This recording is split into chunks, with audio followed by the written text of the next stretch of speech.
Alright, Scott, today is the final day of repairs in your home.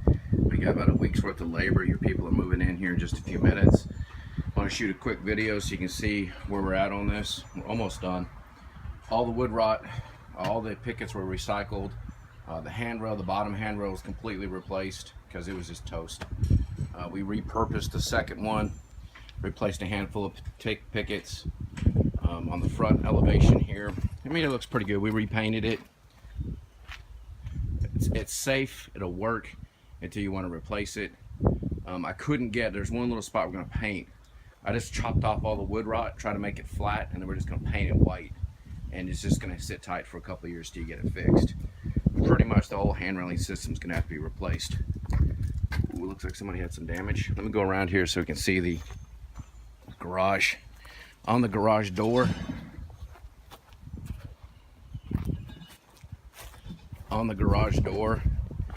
hey John, don't go in the backyard. There's dogs back there. Don't go back there.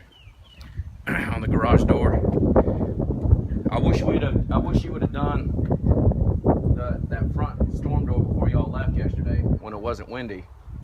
I'm surprised y'all left and didn't get that done. Anyway, sorry about that. On the garage door, we just went ahead and chopped off the wood rot and tried to square it off the best we could on the bottom of these goalposts. Those things are just rotted out. So it's clear. It's all been painted new white. All that flaking and whatnot has gone. We painted it. We try to caulk as much as we can. It's hard to caulk wood rot, but as you can see, we made straight cuts. You can see a little bit. We'll touch that up a little bit here, but that's the way it's gonna be left, and it's brick, so there's no wood exposed. But that's the only way you can get rid of the decay, make it look halfway decent. I'm gonna try to venture in the backyard here to give you, I'll tell you what, I'll take video of the rear a little bit later once I know these dogs are friendly. They just put the dogs in the yard. They went to go sign paperwork and they're coming back. All right, here's the interior of the home, Scott. This whole room was repainted.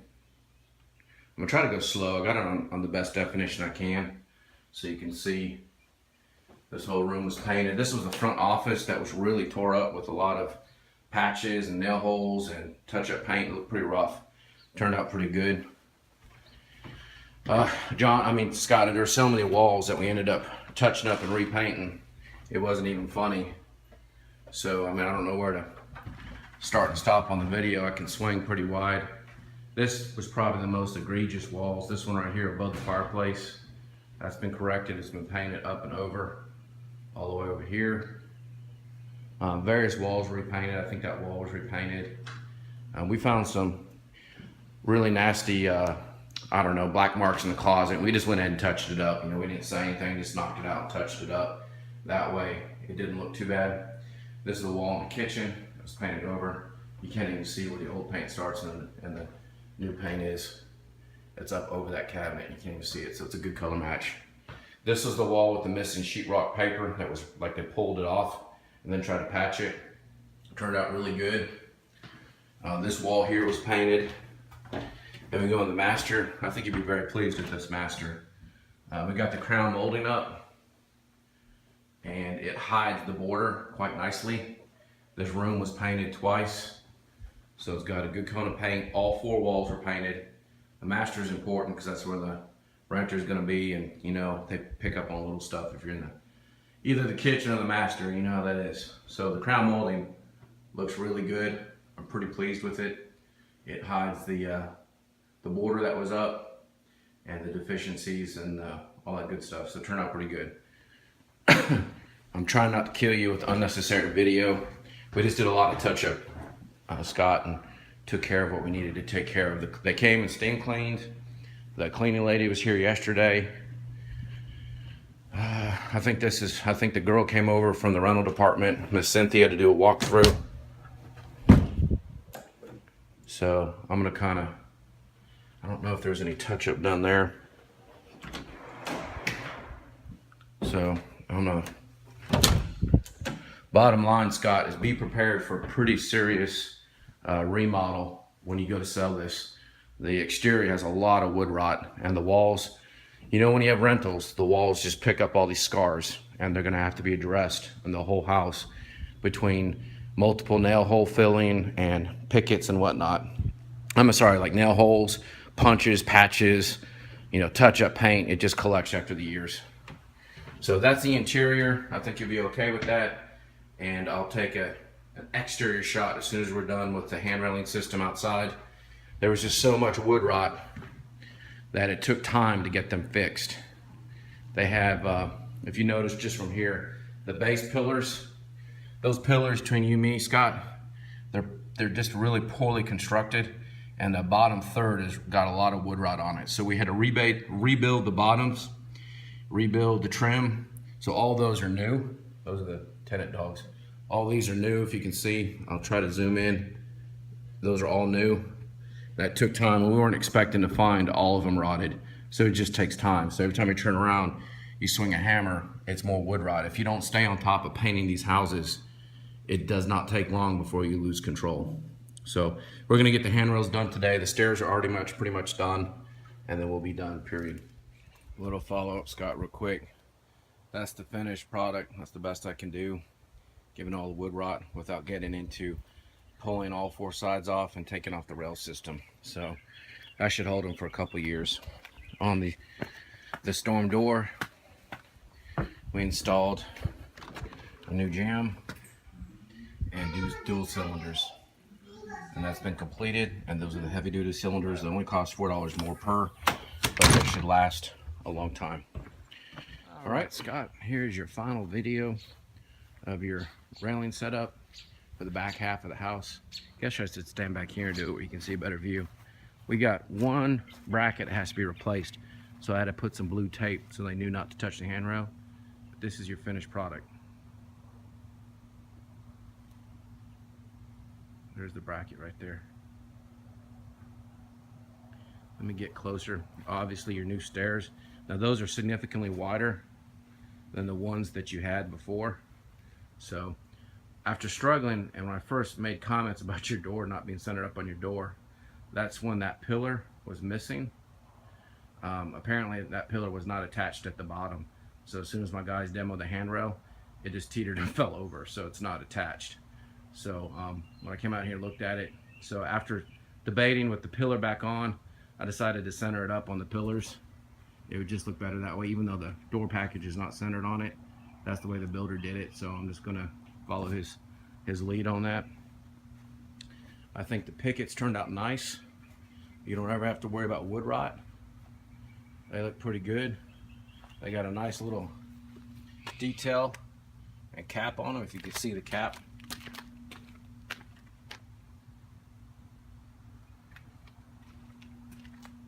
That gives you an idea what they look like. All the pillars were basically, all the bottom caps were removed. The moldings, which were not rotted, were removed. I mean, they were all rotted. I just peeled off what was left and totally rebuilt the bottom. So these right here, these are all brand new. And this is brand new.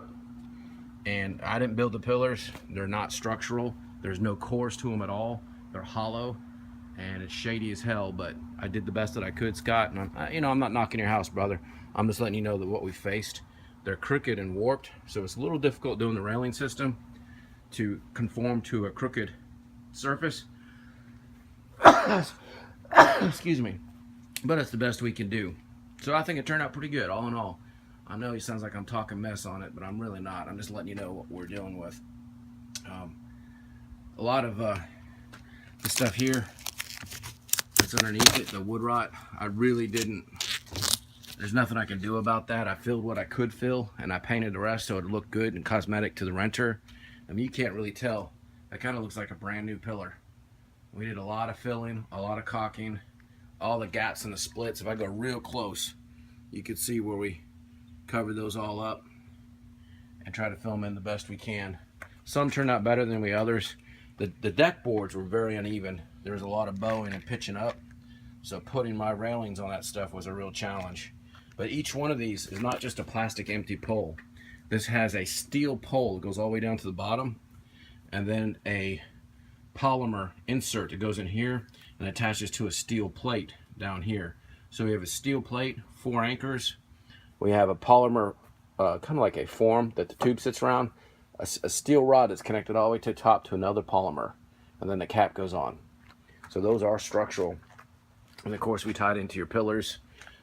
This obviously, if you push on it, that's wood rot. I try to cover it the best I could, paint it, make it look good, paint it all the way to the top, and we got them looking pretty darn good, Scott, and I'm pretty happy. We even painted these end caps here so they would match, because of course your existing railing's tied into it. So, you know, we had to paint what we could paint. Scott, to be honest with you, when you come back in a year, 2, 3, 4, 5 to sell it, pretty much all your frame out here, it's all rotted. So you can have a pretty hefty wood carpentry bill and just be expecting it. So put away a little money, be prepared to do the repair. We fixed the lattice the best we can. Tomorrow I found a couple spots I didn't like the way they were tacked up, so I don't want the dogs underneath your porch. So I'm gonna have the guy put some nails in there and tack it up. You can tell where we put the new boards. I don't know if you can see it, that's all new wood under there, so it attached to it so it wouldn't fall over. The ledger board, now I did not build or design these stairs for these risers. I can only do it to what they had set the height of the porch. So they literally had the board that they tied to originally was right to here. I don't know if you can see that or not. I'm trying to give you a little bit right to here. So you had just maybe an inch of meat of wood to put 2 nails to hold all the stairs. So I went ahead and did a 2x10, raised it, tied into the outer band. If I'd have raised all the way to the top, it would have stuck out a 1/2 inch and you'd have had a tripping hazard. So I couldn't do that. I guess I could stand back. Let me see if I can do this a little bit better for you, Scott. It's dark, so it's kind of hard for me to get good video here. Anyway, it would have been a tripping hazard if I would have raised it to the top, because it would have stuck out about this far all the way across, and it would have been a tripping hazard. So that's the way I had to do it from that point of view. Oh man, where do I stop? I painted all your French doors on the outside because they had a lot of pet marks from previous tenants and whatnot. So I painted all of it, and you know, they turned out really nice. It really does look nice. So I'm pretty happy. So tomorrow we'll put those 2 brackets on. We'll put the caps on with adhesive, which they supply the adhesive. Believe it or not, it's model glue. So here, I'll pull one off for you. Ready? That's what the insert looks like, if you can see it. Let me see if you can see it with the light in there. And then the cap that comes with the factory glue. You can see the glue in there. And then we'll glue that in tomorrow, and then it'll be permanent. It'll look nice. But anyway, that's it in a nutshell. I don't want to talk too much. You got the hint of it. It looks good. Your tenants moved in yesterday. They're pretty happy. And as far as the water's concerned, that's pressure washing, so you don't have a water leak. My guys checked the meter today, and the meter wasn't moving an inch. So there's holding pressure and there's no water flowing, so you're fine on it. All right, Scott, well, that's it. I'll send you 2 videos. I got to merge them, and I'll put them up on YouTube so you can review. And if you got any questions, you can give me a holler. Hopefully you and Leslie like this. Believe it or not, my gosh, I don't even want to tell you. It took them 3 days. I was personally involved till this time at night each time, trying to correct for all the inconsistencies in the decking boards, the pillars, the house, etc., so forth. And if you look at it, you can just see the ebb and flow and the up and down of how uneven those decking boards are, and the front flange of the steel lands on it. So right off the bat, it's like 20 degrees out of plumb. So it was a real challenge. But it's all done. It's done right, and you don't have to worry about anybody falling off and hurting themselves. And in 2 to 4 years, you're a good chunk of the way of getting a lot of stuff done, and you don't have to revisit. Alrighty, we'll talk to you later.